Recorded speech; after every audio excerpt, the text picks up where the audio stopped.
देखील बोललो होतो की 28 मार्चला MERCनं 44,000 कोटी रुपयाचे अतिरिक्त जी काय ऐतिहासिक निकाल होता तो दिला होता. परंतु दुर्दैवानं MERCचं दुसरं हिअरिंग झालं. आम्ही त्या हिअरिंगला पुण्यामध्ये उपस्थित होतो. हिअरिंगच्या आधी 10 दिवस MERCच्या अध्यक्षांनीच राजीनामा दिला आणि निकाल आम्हाला जो पाहिजे होता तो आम्हाला म्हणजे ग्राहकांना जो पाहिजे होता तो मिळाला नाही. पुढं निकाल पुन्हा 1,35,000 कोटीच्या अतिरिक्त वीज दराचा या ठिकाणी केला. मला सभापती महोदय मुख्यमंत्र्यांशी स्वतः त्यांच्याकडे एक खातं असल्यावर मागच्या वेळी चर्चा झाली त्यावेळी त्यांनी सांगितलं की इतर राज्याच्या तुलनेनं आपले वीज दर कमी आहेत, परंतु बाकीचे चार्जेस मुख्यमंत्री महोदय बघितले तर आपले वीज दर जास्त आहेत. हे आम्ही कागदावर देखील पटवून देऊ शकतो. आता आपण उत्तर दिलेलं आहे 2003च्या 2009च्या आपल्या MERCच्या ॲक्टप्रमाणे ग्रीड सपोर्ट चार्जेस पूर्वी देखील लागू होते, ते इम्प्लिमेंट केले नव्हते म्हणून आत्ता आपण ते ग्रीड सपोर्ट चार्जेस लागू केले. आमचं म्हणणं काय रेट्रोस्पेक्टिव्ह करू नका. मी हाच मुद्दा मागच्या वेळी देखील आपल्यासमोर मांडला होता. आपण आश्वासित केलं होतं की ह्याच्यावर आम्ही बैठक घेऊ, रेट्रोस्पेक्टिव्ह मागू नका. आज 200 मेगावॅट प्रकल्प काही लोकांनी टाकलेले आहेत.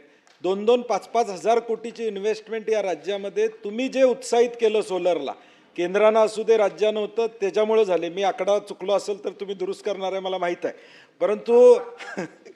परंतु जी आकडेवारी मी सांगतोय त्या आकडेवारीप्रमाणे या लोकांची काय चूक होती की रेट्रोस्पेक्टिव्ह तुम्ही त्यांना ग्रीड चार्जेस लावले. आता ते ॲपिलेटमध्ये गेले, स्टे त्यांनी त्या ठिकाणी त्या विषयावर त्या ठिकाणी घेतलेला आहे. ओपन ॲक्सेसचा हा विषय त्या ठिकाणी, रूफटॉप सोलरसाठी आपण एका बाजूला म्हणतो, कुसुम योजनेसाठी आपण क्रॉस सबसिडीसाठी या ठिकाणी करतो. आता मुख्यमंत्री महोदय मला तुमच्याकडून अपेक्षा आहेत की MERC आणि महावितरण या विषयावर कधीतरी तुम्ही वेळ दिला पाहिजे. 12,800 कोटी रुपयाची क्रॉस सबसिडी, मग शेतीच्या AG कनेक्शनची असू दे किंवा कुठलंही सरकार असू दे कुठल्याही पक्षाचं, शेतीचं क्रॉस सबसिडी थांबवत नाही आपण, ताबडतोब महावितरणला ती देतो. परंतु माझं मागच्याही देखील म्हणणं होतं फीडरवर तुम्ही या ठिकाणी मीटर लावा, म्हणजे एक्झॅक्ट कळेल की नेमका किती वीज त्या ठिकाणी जाते. आपण मागच्या वेळी बोलला होता ते लावणार आहे, अजून त्याची कारवाई झालेली नाही. 2,000 फीडरपर्यंत आपण पोचलेलो आहोत, अजून पोचणं अपेक्षित या ठिकाणी आहे, असा माझा दुसरा मुद्दा आहे. त्यामुळं माझी विनंती सन्माननीय मुख्यमंत्री महोदयांना आहे की आपण उत्तर तर देणारच आहात, परंतु माझी विनंती आहे या सगळ्या घटकांना एकत्र बोलवा, आपल्याबरोबर 1 तास बैठक घेतली पाहिजे.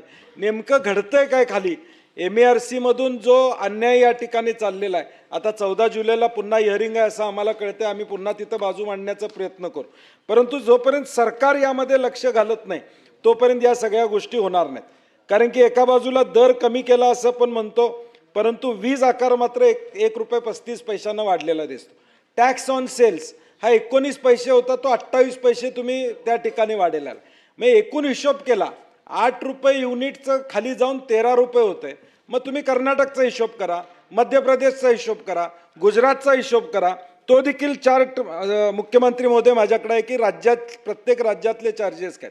आपल्याला मागच्या वेळी ब्रीफिंग झालं की इतर राज्यांपेक्षा आपली वीज दर कमी आहे असं, तर ती वस्तुस्थिती नाही. आम्ही तो कागद तुमच्याकडे देऊ शकतो कारण की ती तशी वस्तुस्थिती नाही आहे. 13 रुपये 87 पैसे आपला आहे, कर्नाटक 9 रुपये, गुजरात 7.84 आहे, 8.49 मध्य प्रदेश आहे. आता ह्यातले जे चार्जेस, डिमांड चार्जेस किंवा विलिंग चार्जेस हे देशात कुठं लावले जात नाहीत, ते आपल्याकडे या ठिकाणी लावले जातात. त्यामुळे माझी विनंती आहे आपल्याला, कारण की हा विषय मोठा आहे, बोलायला गेलं तर किमान अर्धा पाऊण तास याच्यावर लागेल.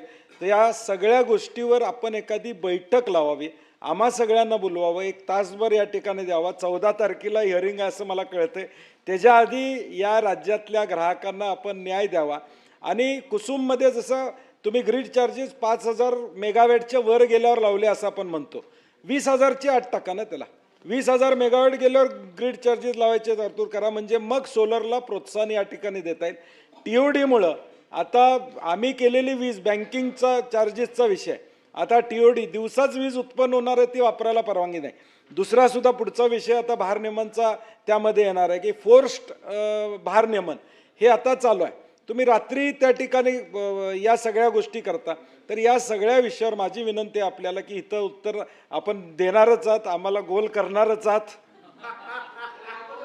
मागच्या वेळी केलं ना, मागच्या वेळी मी बोललो ते म्हणले सगळं होय म्हणले बैठक घेतो म्हणले, सोलरवाल्याला बोलवून घेतो म्हणले, परंतु झालं नाही. माझी विनंती आपल्याला की हे राज्य प्रगतशील म्हणून आम्ही पॉझिटिव्ह मानतोय, मी काय टीकात्मक विषय नाही, पॉझिटिव्हली घ्या की राज्य प्रगतशील एका बाजूला आम्ही म्हणत असेल, तुम्ही सोलरमध्ये इन्व्हेस्टमेंट करा म्हणून लोकांना सांगत असतील आणि परत TOD किंवा ग्रीड चार्जेसच्या माध्यमातून त्यांचं कंबरडं मोडणार असेल तर मला वाटते चुकीचं आहे. त्या संदर्भात आपण भूमिका या ठिकाणी त्यांच्या बाजूने घ्यावी अशी आमची विनंती आहे. माननीय मुख्यमंत्री महोदय.